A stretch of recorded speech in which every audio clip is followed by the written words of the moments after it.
ಅಮ್ಮ ದಯವಿಟ್ಟು ನನ್ನ ಕ್ಷಮಿಸ್ಬಿಡಿ. ಮನೆಯವ್ರು ಎಲ್ರಿಗೂ ಶ್ರಾವಣಿ ಬಗ್ಗೆ ಸುಬ್ಬು ಬಗ್ಗೆ ಇನ್ನೂ ತುಂಬ ಕೋಪ ಇದೆ. ನಾನು ಶ್ರಾವಣಿ ಮನೆಗೆ ಹೋಗ್ತೀನಿ ಅಂತ ಹೇಳ್ತಿದ್ದ ಹಾಗೇನೆ ಖಡಾಖಂಡಿತವಾಗಿ ನನ್ನನ್ನು ಬೇಡ ಅಂತ ಹೇಳ್ಬಿಟ್ರು. ಅರ್ಥ ಆಗುತ್ತಮ್ಮ.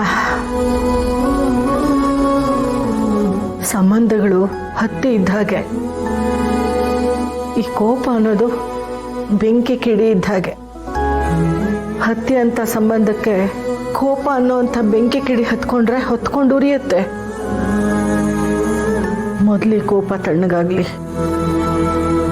ಆದ್ರೆ ನನ್ನ ಮೊಮ್ಮಗಳಲ್ಲಿ ಹೇಗಿದ್ದಾಳಪ್ಪ. ಆದರೂ ನಾನಾದರೂ ಹೋಗಿ ಶ್ರಾವಣಿ ನೋಡ್ಕೊಂಡು ಬರಬೇಕಾಗಿತ್ತು. ಆದರೆ ಇದುವರೆಗೂ ನನ್ನನ್ನು ಏನೋ ಕೇಳದೆ ಇರೋ ವೀರು ಅಲ್ಲಿಗೆ ಹೋಗಬೇಡಿ ಅಂತ ಹೇಳಿ ನನ್ನ ಕಾಲು ಕಟ್ಟಾಕ್ಬಿಟ್ಟಮ್ಮ. ಆದರೂ ಶ್ರಾವಣಿ ಬಗ್ಗೆ ತಿಳ್ಕೊಳ್ದೇನೋ ಇರೋಕ್ಕಾಗಲ್ಲ. ಈಗಾಗಲೇ ಹೊತ್ತಾಗಿದೆ. ಆದರೂ ಪರವಾಗಿಲ್ಲ, ಫೋನಲ್ಲಾದರೂ ಅವಳ ಹತ್ರ ಮಾತಾಡ್ತೀನಿ. ನನಗೆ ಫೋನ್ ಮಾಡಿಕೊಡ್ತೀಯಮ್ಮ ವಂದನ? ನಾನು ಅವಳ ಜೊತೆ ಮಾತಾಡ್ತೀನಿ. ಸರಿಮ್ಮ, ಮಾಡ್ಕೊಡ್ತೀನಿ.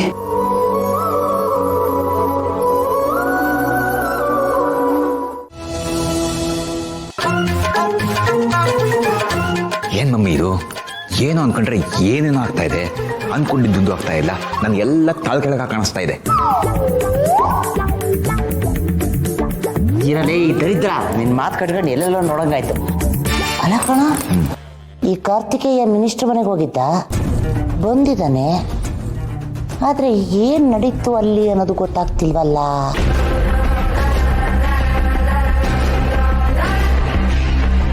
ಸುಬ್ಬು, ಯಜಮಾನ್ರ ಮನೆಗೆ ಹೋಗಿದ್ಯಲ್ಲ, ಏನಂದ್ರಪ್ಪ? ಈಗ ನಿಯತ್ತಿನ ಹೆಸರಲ್ಲಿ ನೀನ್ ನಂಬಿಕೆ ದ್ರೋಹ ಮಾಡ್ಬಿಟ್ಟೆ. ಈ ಮನೆಯಲ್ಲಿ ಛಲ ಇಲ್ಲ.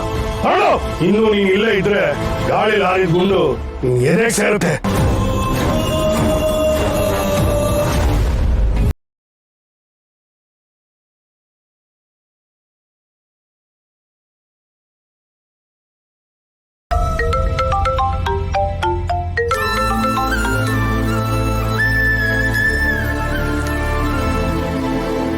Hello hello, Shravani?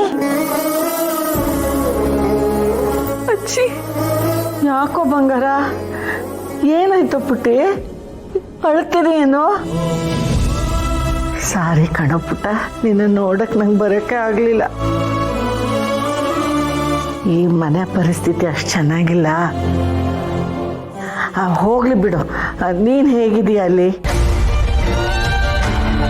ಇಷ್ಟಪಟ್ಟವನ ಜೊತೆ ಮದುವೆ ಆಗಿ ಹೊಸ ಜೀವನ ಕಾಲಿಡ್ತಿದೀಯಾ? ಹೇಗಿದೀಯ ನೀನು?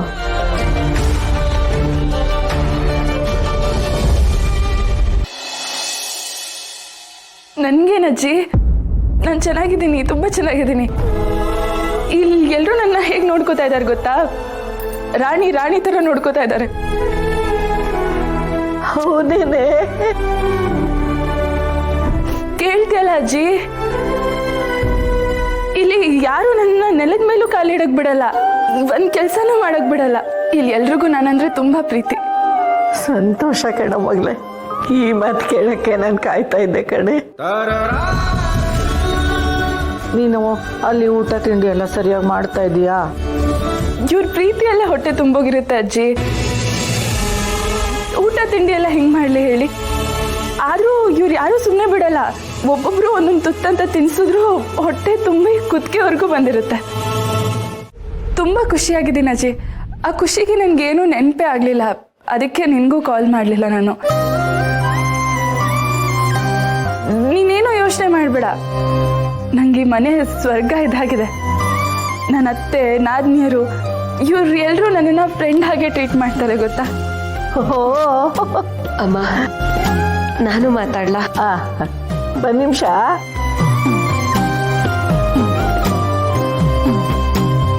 ಹಲೋ ಶ್ರಾವಣಿ, ಹೇಗಿದ್ಯಮ್ಮ? ತುಂಬಾ ಚೆನ್ನಾಗಿದ್ದೀನಿ ಚಿಕ್ಕಮ್ಮ. ಶ್ರಾವಣಿ ಪುಟ್ಟ, ನಾನು ಅಜ್ಜಿ ನಿನ್ನಲ್ಲಿ ನೋಡೋದಕ್ಕೆ ಬರಬೇಕಿತ್ತು. ಆದರೆ